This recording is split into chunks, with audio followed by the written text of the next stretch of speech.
মালদার হরিশ্চন্দ্রপুরের বাংরুয়া নোয়াটোলা গ্রামে পানীয় জলের সংকট।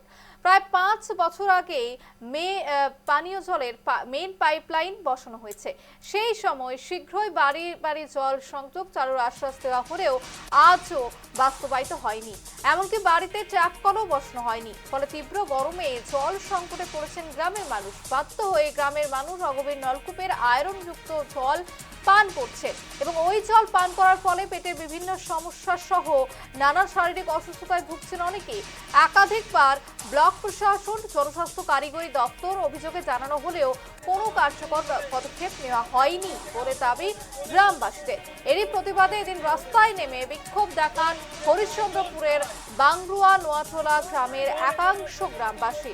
বিক্ষোভকারীদের দাবি, অবিলম্বে পানীয় জল প্রকল্প চালু করে নিয়মিত জল সরবরাহ নিশ্চিত করতে হবে। অন্যথায় আগামী দিনে আরও বৃহত্তর আন্দোলনের পথে হাঁটার হুঁশিয়ারি দিয়েছেন তারা। মালদার হরিশ্চন্দ্রপুরের বাংরুয়া নোয়াটোলা গ্রামে পানীয় জলের সংকট। ৫ বছরেও মেলেনি এক ফোঁটা জল। জলের দাবিতে বিক্ষোভ গ্রামবাসীদের। অবিলম্বে পানীয় জল প্রকল্প চালু করে নিয়মিত জল সরবরাহের দাবি বাসিন্দাদের। পাচ্ছি না, আমরা আয়রন পানি খাচ্ছি, যা আছে কলে অত তো আর নাই যে আমরা কিনে কিনে খাবো। আর পাচ্ছি না, আমরা জল চাই সবাই।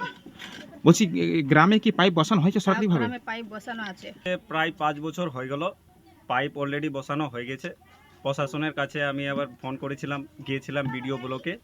ওনাকে বললাম যে স্যার, আমাদের 5 বছর থেকে জলের খুব বন্টন চলছে, দূর দূর থেকে জল নিয়ে আসছে এবং যা আমাদের গ্রামে যে মার্শাল হওয়ার কথা, মার্শালও হয়নি, ওটাও দেয়নি। হলো জলের, আমরা জল চাই। দীর্ঘদিন ধরে আমরা ওখান থেকে জল নিয়ে আসছি, অথচ পরিবার হারিয়ে যাচ্ছে। 3 কিলোমিটার 4 কিলোমিটার দূর থেকে জল আনতে হয়।